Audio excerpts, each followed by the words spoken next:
Welcome to the Women Leaders Association podcast, where we believe we go further, faster, and have more fun when we go together. Be sure to tune in each week to hear an empowering message from the world's top women executives, trailblazers, entrepreneurs, and all-around fierce female leaders. I'm your host, Julianne Kirkland, and I will be taking you on a deep dive of each message to equip you with the principles, strategies, and tools you need to start crushing your goals, increasing your impact, creating work-life harmony, and did I mention have more fun? Because when you love what you do it better. The Women Leaders Association is the world's largest women executives association with over 30,000 women in executive and leadership positions who are committed to the development and advancement of women in the corporate arena. If you would like to get involved in a Women Leaders Association chapter, would enjoy daily podcasts, or you desire to become a part of the Women's Mastermind group near you, simply go to womenleaderspodcast.com. Now let's tune in for this incredible message. Excellent. Hello, everyone. Welcome to this incredible lineup and event today. My name is Michelle Lewis, and I'm actually going to be showing you how to understand color psychology when it comes to what you wear to work. Whether you work for corporate, whether you're self-employed, it doesn't matter. Color psychology works exactly the same way. So Ginger was kind enough to bring me in here to share this very valuable information with you. Now, I have been having a couple of issues with my microphone. So if there is ever an issue where you're wondering and you can't hear me, Ginger, I'm sure will hop in and let me know so I can change that input. So, as I said, my name is Michelle Lewis. I'm the founder of The Color Cure. I specialize in color psychology. I am also a rabid iced tea lover, a disaster movie enthusiast. I love to travel, and I absolutely love studying color. I have studied it throughout history, culture, behavior, science, religion, even film and television to create a truly comprehensive view on color psychology.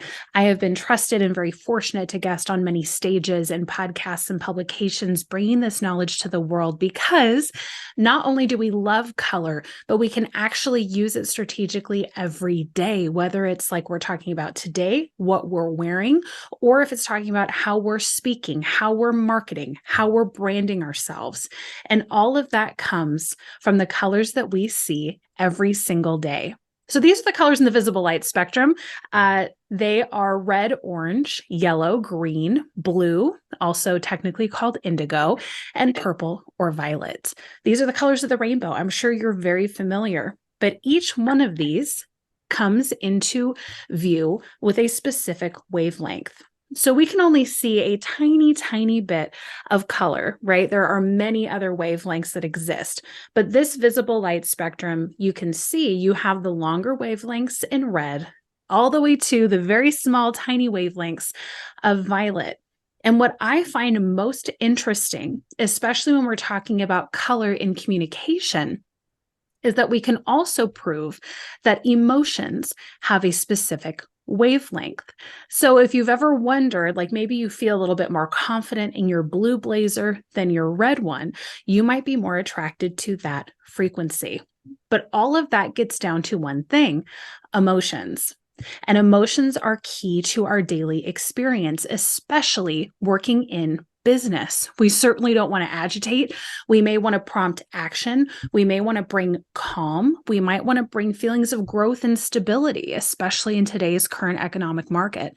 All of that can actually be enhanced with color. So what I want to do, what I always like to do, is I love to prove things with statistics. So I'm going to give you some studies about color. Then I'm going to give you some statistics about business. All right. And feel free while I'm talking, if a question pops in your brain, put it in the chat. There is going to be a dedicated time for Q&A, and there is no wrong question. So feel free to drop it in there. So let's look at some of the science statistics. I want to take you through specific years to show you that studies have been done to validate people's response to color. So let's start in 1875. European Dr. Panza conducted experiments using colored glass and found that red and blue most dramatically affected behavior.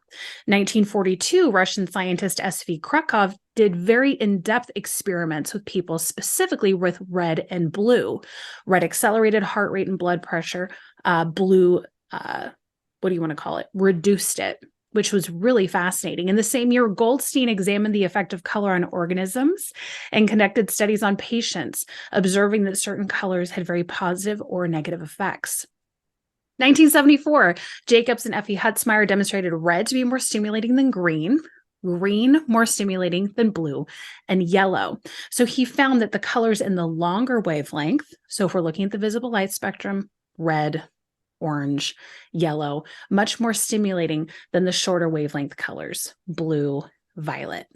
In 1981, proved that color was shown to have a great effect on EEG and heart rate, as well as the emotional perception of objects. So that shows us that people do have a physical response. So now let's look at the statistics when it comes to buying. 84% of people polled, this is a study done by Statistica, said that the primary reason they purchased a particular product was because of the color. 85% of a shopper's purchase decision is influenced by color. 93% buy to an item's visual appearance. And here's the one that I really want you to pay attention to. 80% is how much the recognition of your brand can be boosted by tying it to a specific color. Now, let's say you don't really think of yourself as a brand. Maybe you're a real estate agent or a licensed physical therapist or whatever it may be. You can still up people's recognition of you, especially if you're advertising on Yelp or word of mouth on Facebook, by assigning yourself a specific color when seen on screen. Of course, brands and businesses all over the world do this constantly. Here are some of the most recognized ones in the world. And you may think, oh, well, maybe it's just a color that they liked. No, these people have invested hundreds of thousands, probably millions of dollars, hiring people like me to come in and help them understand color psychology as it relates to their customer so they can choose a color that will most positively attract them. It's pretty cool stuff. So now let's go through the actual statistics so that you can see why this would be very beneficial for perchance you to start using. The emotional area of the brain can process sensory information 20% faster than the cognitive area. So who cares, right? Well, we want to be able to get and keep someone's attention, be it an introductory email, be it a social media post, be it an introductory meeting. We want people to have the sensory information input so that then they can listen cognitively to what we have to say or read what we have to say. That's why it's so extremely important. So how do we pretty much harness that science into our lives, specifically in our wardrobe? I'm going to show you exactly how. Another stat I want to show you is that up to 96% of communication is nonverbal. You've probably heard that before, right? So what does that leave? That leaves the visual and the auditory. So it doesn't matter how powerful your written messaging is or even your spoken messaging. So much of communication is visual. So we need to start bringing that into your daily intention to start getting the effects that we want. We can only communicate so much with facial expressions, right? And even though, sure, they can make us go, okay, this person's angry, maybe this person's upset, this person's happy. If we tie in color, it's so much easier to energetically, instantly understand someone's intention. So that's what I want to help you with today. So let's look at the definition of color psychology. It is essentially the study of hues as a determinant of human behavior. So how do people respond? It is something that I absolutely love. And colors definitely communicate. Color, I have found, studied, actually wrote a book on it. I believe color is our only universal language, one that we've never been taught. And in our wardrobe, color is our main communication. It's how we communicate with each other on a daily basis. So imagine if you knew exactly what to put on every single morning. For example, if you have a very tense meeting, you're going to know the exact right color to wear to help support the result you want. So for example, maybe in this tense meeting, you really want to calm everyone down. You're going to choose a specific color. Maybe you want to amp everybody up and change the tenseness to like a positive energy. You can know what color to wear. Maybe you want to stabilize the room and bring everything into harmony. You can wear a certain color. Depending on your intention, you can tie it to a specific color you wear. Imagine this being used in your hiring process, firing process, it's reality, right? Negotiations, strategy sessions, boosting morale, solidifying partnerships. The possibilities are endless in terms of how you can utilize this. So let's learn the 8 primary colors that people respond to emotionally, mentally, physically. Pretty much it's going to be the 6 colors in the visible light spectrum that we talked about, right? All the colors of the rainbow. But there are 2 more that in the last 3 years I've found that also have very strong effects, and that is pink and magenta. They are not technically colors in the visible light spectrum, but people do respond to them, and they have been used throughout history in a very powerful way. So it's become a part of our culture, which I find fascinating. So let's start with red. If you don't have a notepad, be sure to pull that up. Be sure to start writing, because I'm going to just give you a bunch of input of each of these psychological primary colors, and there are 4 of them. So starting with red, this is a key communication color because this is the color of physicality. This is the one that ups our blood pressure, ups our heart rate, makes us pay attention. This really helps people take action. There was a study done in the University of Rochester that showed that people wearing red were actually perceived to be up to 30% more attractive. So it's a very, very, very powerful color. Here's the thing though, if you are a trauma therapist, this may not be the right color, right? It's going to be very agitating, and it's going to be too intense for the people that you are ministering to. So whenever you think of a brand color or a color you're wearing, yes, you want it to be self-prescribing. So for example, you might want to choose red because it's going to help you wake up a little bit more, feel a little bit more assertive. However, if you're going into a group of people that would have potentially an elevated response to red in a negative way, that may not be a color that you want to use. So every color has a good side and potentially a bad side. It's our job to interpret for the event and for our support which one is needed. So I love to use red. I used it actually yesterday because I was feeling a bit lethargic, I was feeling a little bit unmotivated. I needed to up my energy levels. So I decided to use red. When I'm working with clients that are maybe putting red into their brand, we're figuring out, okay, what are you trying to do? Some are kind of like romantic relational coaches. And so they're leaning into the red side of passion and romanticism. Other people are really wanting like their workout coaches. And so they really want to help stimulate people's heart rate. Like, okay, let's get going and let's get this done. Studies have proven that our heart rate is most elevated and we get the most efficient workout when in a red environment or wearing red. So this can be very, very strategic and a powerful color to use. Just be careful who you're using it with. Okay, now let's talk about green. Green is amazing because it is the most relaxed state that the eye will ever experience. Because of this, if you are too stressed, it's going to calm you down. If you're too down, it's going to bring you up. It's the great regulator and stabilizer in terms of a color. They've actually shown that you cannot get your heart rate up past a certain level in a green environment. It's because all that green in nature is signaling the body to just relax and come into homeostasis. In green, this is in film, this is actually called the split personality color. And that's because there are so many shades of green. There are the most shades of green than any other color. And so it can have so many incredible meanings. It can mean stability and growth. It can encourage you to speak in your true voice. It can encourage other people, like in your audience or your client roster, to feel more confident in their self-expression. So this is a color. I actually have a blazer I'm going to wear tonight. I'm going to speak at a local event, and I'm going to wear that because I want to help bring stability to the room. I know the room I'm going to, and there's a lot of orange, a lot of black. So I'm going to help bring up the people that are feeling a little low energy and bring down the people that are maybe feeling too high stress. So green is great for accomplishing those missions. I think everyone should have green in your closet. And if you hate the color green, then try something like a teal that has a little bit of blue in there too. Now let's talk about yellow. Yellow is also a psychological primary color, as well as being a color in the rainbow. This stimulates the nervous system. So this is a color. This is why it's the caution signs, the yellow and the stoplight, all of those things.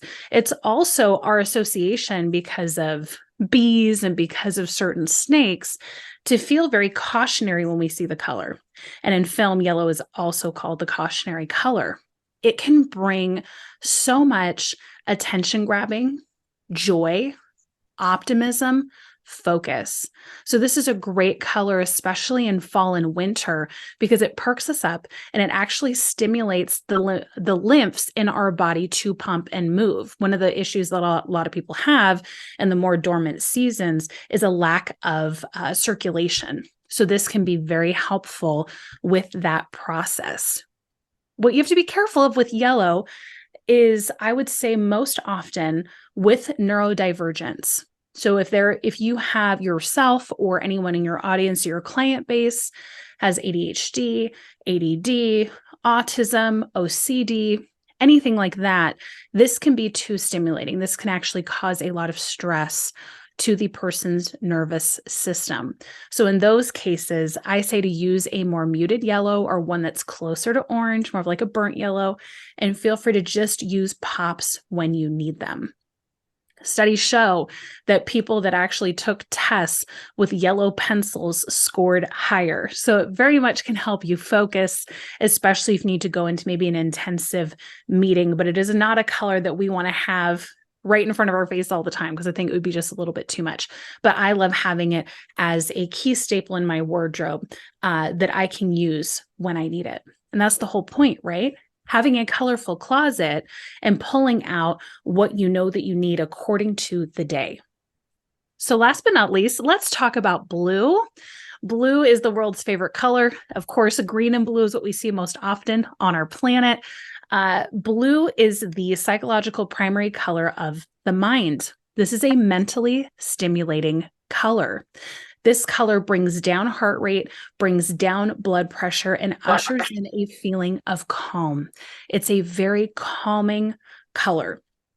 It makes us go into our mind. So this can be very powerful. This is the color I'm wearing today.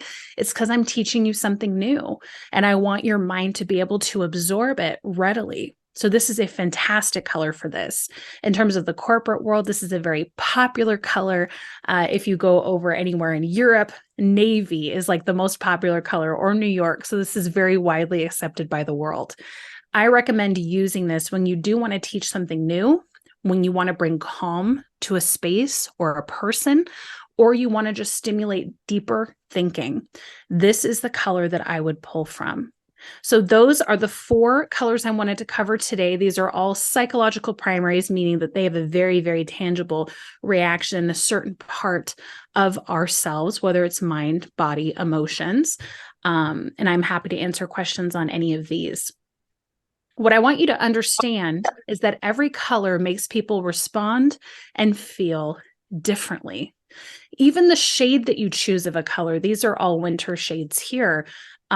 If you go a little bit more deeper, all of them giving them all a black undertone can bring a little bit of a different feeling, or a white undertone.